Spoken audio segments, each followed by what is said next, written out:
Physiology உடலியல். Neuron network என்பது என்ன? மூளை இணைப்புகள்.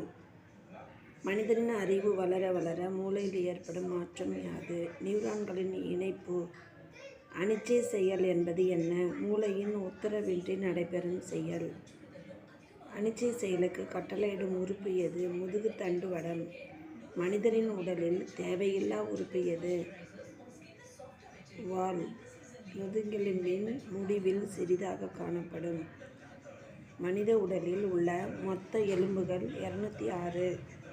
மனித உடலில் உள்ள மிக பெரிய எலும்பு எது? தொடை எலும்பு. மனித உடலில் மிகச்சிறிய எலும்பு நடுச்செவி எலும்பு. இரத்தத்திற்கு சிவப்பு நிறத்தை அறிவிப்பவை எவை? ஹீமோகுளோபின். இரத்த ஆக்சிஜன் ஏந்திச் செல்லும் அணுக்கள் எவை? ஹீமோகுளோபின். இதயத்திற்கு இரத்தத்தை எடுத்துச் செல்வது எது? தமனி. இதயத்திலிருந்து இரத்தத்தை எடுத்து வருவது எது? சிரை. மனித உடல் எடையில் இரத்தத்தின் பங்கு எவ்வளவு? 12%. மது குடித்தவன் தள்ளாடுவது ஏன்? சிறுமூளை பாதிக்கப்படுவதால். மனித உடலில் காக்கும் அமிலம் எது? ஹைட்ரோகுளோரிக் அமிலம். மனித உடலில் சுரக்கும் அமிலம் எது? ஹைட்ரோகுளோரிக் அமிலம். மனிதன் குளிர் இரத்த பிராணியா வெப்ப இரத்த பிராணியா? வெப்ப இரத்த பிராணி.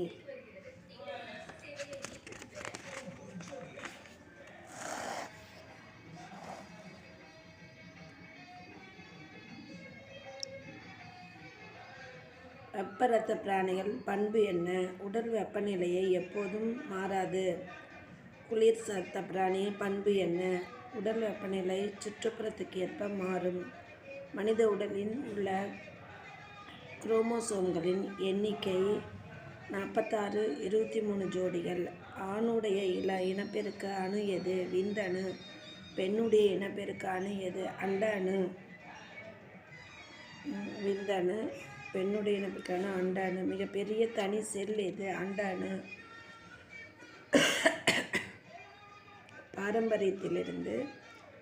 பாரம்பரியத்தை சந்ததியினருக்கு எடுத்துச் செல்பவை எவை? ஜீன்கள். உடலின் அடிப்படை அலகு எது? செல். செல்லில் காணப்படும் கூழ் போன்ற பொருள் புரோட்டோபிளாசம். நியூக்ளியஸ் என்பவை எவை? செல்லின் உட்கரு. செல் சுவர் எப்படிப்பட்டது? வெளிப்பொருளை உள்ளே அனுப்பும், உள்பொருளை வெளியே அனுப்பும். செல் சுவர் எப்படிப்பட்டது? வெளிப்பொருளை உள்ளே அனுப்பும், உள்பொருளை வெளியே அனுப்பும். மனிதனின் வளர்ச்சி எதனால் ஏற்படுகிறது? செல்கள் பிரிவதால். மெட்டோசிஸ். தலையில் இருக்கும் சுரப்பி எது? பிட்யூட்டரி சுரப்பி. தொண்டைக்கு அருகில் உள்ள சுரப்பி எது? தைராய்டு சுரப்பி. சுரப்பிகளில் அரசன் எது? பிட்யூட்டரி சுரப்பி. சுரப்பிகளின் அரசன் பிட்யூட்டரி சுரப்பி. தொண்டைக்கு அருகில் உள்ள சுரப்பி தைராய்டு சுரப்பி. தலையில் இருக்கும் சுரப்பி பிட்யூட்டரி சுரப்பி. அட்ரினல் சுரப்பி எங்கு அமைந்துள்ளது? முதுகின் இருபுறமும். காது மடல்கள் பயன் என்ன? ஒலி அலைகளை வாங்கி செவிக்கு அனுப்புகிறது. உண்மையில் காது எவ்வளவு என்பது எங்குள்ளது? தலையினுள் உள்ளது. ஒரு சதுர மில்லிமீட்டர் இரத்தத்தில் உள்ள இரத்த அணுக்கள் சிவப்பணுக்கள் எத்தனை? 5,0,0,0,0,0. ஒரு சதுர 50 லட்சம் மில்லியன். ஒரு சதுர மில்லி லிட்டர் இரத்தத்தில் உள்ள வெள்ளை அணுக்கள் 6000. உடல் சுரப்பிகள் எதை சுரக்கிறது? ஹார்மோன்களை. தமனி வழியாக வரும் இரத்தத்தின் நிறம் சுடர் சிவப்பு நிறம். தமனி வழியாக வரும் இரத்தத்தின் நிறம் சுடர் சிவப்பு நிறம். சிரை வழியாக வரும் இரத்தத்தின் நிறம் வெளிச்சிவப்பு நிறம். இதயத்தின் மேற்பாகத்தின் பெயர் என்ன? ஆரிக்கல். இதயத்தின் கீழ்ப்பாகத்தின் பெயர் வென்ட்ரிக்கிள். அயோடின் குறைவால் பாதிக்கப்படும் சுரப்பி எது? தைராய்டு சுரப்பு. அயோடின் குறைவால். பாராதைராய்டு சுரப்பியின் வேலை என்ன? உடல் வளர்ச்சியை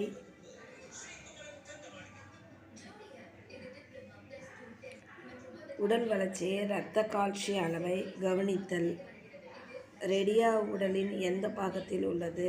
ரெடினா உடலின் எந்த பாகத்தில் உள்ளது? கண்ணில். இரத்தத்தில் முக்கிய பகுதி பொருள் எது? பிளாஸ்மா. பிளாஸ்மா எதனால் ஆக்கப்பட்டது? 90 டிகிரி நீர், புரோட்டீன், கனிம வேதி உப்புக்கள். ஆக்சிஜன் ஏந்திய இரத்த செல்களுக்கு என்ன பெயர்? ஆக்சிமோகுளோபின். இதயம் வைக்கப்பட்டுள்ள பையின் பெயர் என்ன? பெரிகார்டியம்.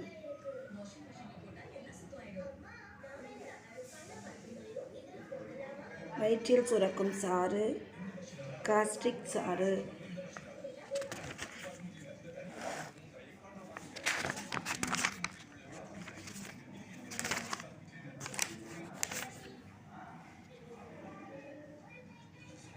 பிட்யூட்டரி ஹார்மோன் குழந்தைக்கு அளவுக்கு அதிகமாக சுரந்தால் என்னவாகும்? அபரிவிதமான சீரற்ற வளர்ச்சி ஏற்படும். சிறுநீரில் அதிகமாக காணப்படும் உப்பு எது? யூரியா. எச்சில் எதற்கு உதவுகிறது? உணவுப் பொருள் செரிக்க. நுரையீரல் வெளியேற்றும் கழிவு எது? Carbon di oxide. உடலின் ஸ்டார்ச் என்னவாக மாற்றம் அடைகிறது? சர்க்கரையாக. இறந்த பிறகு வளரும் மனிதனின் உடல் பகுதிகள் யாவை? உரோமம், நகம். இறந்த பிறகு வளரும் மனிதனின் உடல் பகுதிகள் யாவை? உரோமம், நகம். இரத்த சிவப்பணுக்கள் எங்கு உற்பத்தி ஆகிறது? கல்லீரல்.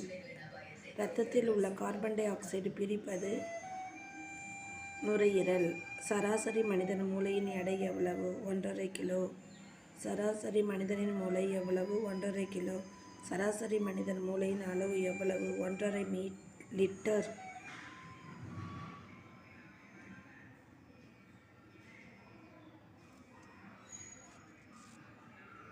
1.5 லிட்டர். பந்து கிண்ண மூட்டு உள்ள பகுதி முழங்கால் முட்டு. காது மடலில் உள்ள எலும்புகள் எந்த வகையானது? கார்டிலேஜ். ஆதாம் ஆப்பிள் என்பது என்ன? தொண்டையின் உள்ள உறுப்பு. முக்கோண வடிவ எலும்பு உள்ள இடம் முழங்கால் முட்டு. சீழ் என்பது என்ன? இறந்த வெள்ளையணுக்களின்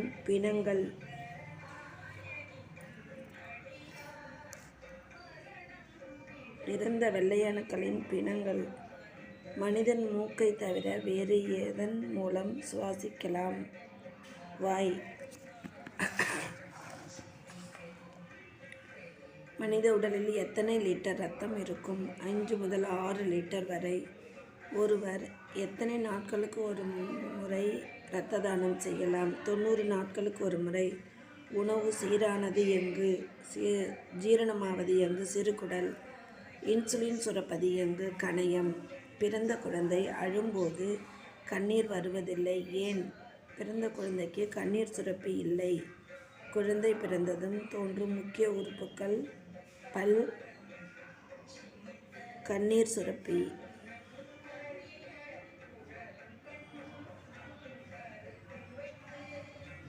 குழந்தை கருவில் உண்டாகும் போது முதலில் தோன்றும் உறுப்பு கண்கள். கண் இமைக்க ஆகும் சராசரி நேரம் 1/40 வினாடி. மனிதனுக்கு எத்தனை பற்கள்? 32. உடலில் எத்தனை துளைகள் உள்ளது? 9. உடலில் நரம்புகள் முடிவடையும் இடம் பாதம். இதய மாற்று அறுவை முதலில் நடந்தது எப்போது? இதய மாற்று அறுவை முதலில் எப்போது நடந்தது? டிசம்பர் 3, 1967. மூளையோடு சம்பந்தப்பட்ட வங்கி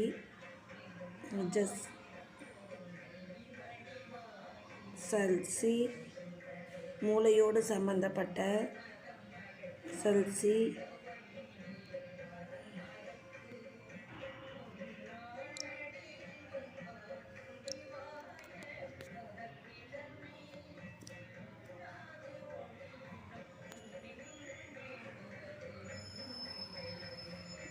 கைரி என்பவனவற்றின் பொருள் என்ன?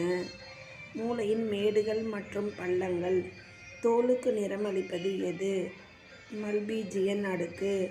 சூரிய ஒளியில் வைட்டமின் டி தயாரிக்க உதவும் எது? ஆர்காஸ்டிரால்.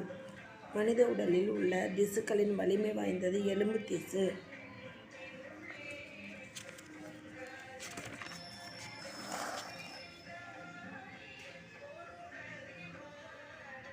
நுரையீரலைச் சுற்றி அமைந்துள்ள உறையின் பெயர் என்ன? ப்ளூரா. உள் உணர்வுறுப்புகள் இல்லாத உடல் பகுதி எது? மூளை. மிக பரவலாக காணப்படும் இரத்த பிரிவு எது? ஏ. பிட்யூட்டரி சுரப்பி எங்கு அமைந்துள்ளது? மூளையின் அடியில். ஆக்சிஜன் படகு எனப்படுவது எது? ஹீமோகுளோபின். நாளமில்லா சுரப்பிகள் என்பவை எவை? ஹார்மோன்கள். லாங்கர்கான்ஸ் திட்டுகள் என்பவை என்ன? நாளமில்லா சுரப்பிகள். தைராய்டு சுரப்பியை கட்டுப்படுத்துவது எது? தைரோடிரோபிக் ஹார்மோன். தைரோடிரோபிக்கை சுரப்பது எது? பிட்யூட்டரி சுரப்பி. ஆன்டி டயூரிக் ஹார்மோன் என அழைக்கப்படுவது வாசோபிரசின். பாராதைராய்டு சுரப்பி எங்குள்ளது? தைராய்டு சுரப்பியை சுற்றி. பாராதைராய்டு சுரப்பவை எவை? பாராதார்மோன். பாராதார்மோன் குறைவால் தோன்றும் நோய் என்ன? வலிப்பு நோய். கணையம் சுரக்கும் இரு ஹார்மோன்கள் எவை? Glucagon insulin. அட்ரினல் சுரப்பியின் இரு பகுதிகள் யாவை? Cortex, medulla. உடலில் சேரும் அதிகப்படியான சர்க்கரை எப்படி வெளியேறுகிறது? சிறுநீரின் வழியாக.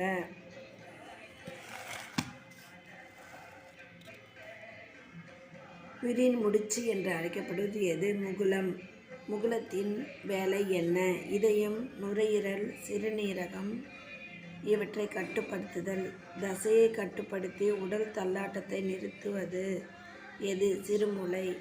மூளை எதில் நனைந்தபடி உள்ளது? மூளை தண்டுவட திரவம். மூளை எதில் நனைந்தபடி உள்ளது? மூளை தண்டுவட திரவம். மூளை ஜவ்வுகள் எவை? பயோமோட்டார், டியூராமோட்டார், அரக்னாய்டு ஜவ்வு. சிறுநீர் எதிலிருந்து வடிகட்டப்படுகிறது? இரத்தத்திலிருந்து. இரத்தத்தை வடிகட்ட சிறுநீரகத்தில் உள்ள ஜவ்வு என்ன? கிளாமருலசின் ஜவ்வு. ஒரு நாளைக்கு சராசரியாக வடிகட்டப்படும் இரத்த பிளாஸ்மாவின் அளவு 170 லிட்டர்கள். சிறுநீரகம் வெளியேற்றும் கழிவுப்பொருள் யாவை? Ammonia, urea. யூரியா எவ்வாறு உருவாகிறது? அமோனியா கார்பன் டை ஆக்சைடு இணைந்து.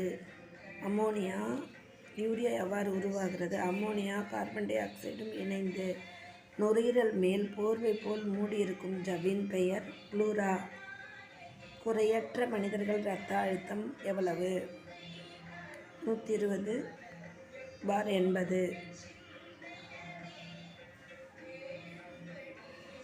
உமிழ்நீரில் உள்ள நொதி எது? டயலின். உமிழ்நீரில் உள்ள நொதி டயலின். நம் உடலில் பாலை தயிராக மாற்றுவது எது? ரெனின். ரெனின் எதில் சுரக்கப்படுகிறது? வயிறு. உணவு ஜீரணித்து புரதம் என்னவாக மாறுகிறது? அமினோ அமிலங்களாக. உணவு ஜீரணித்து புரதம் என்னவாக மாறுகிறது? அமினோ அமிலங்களாக.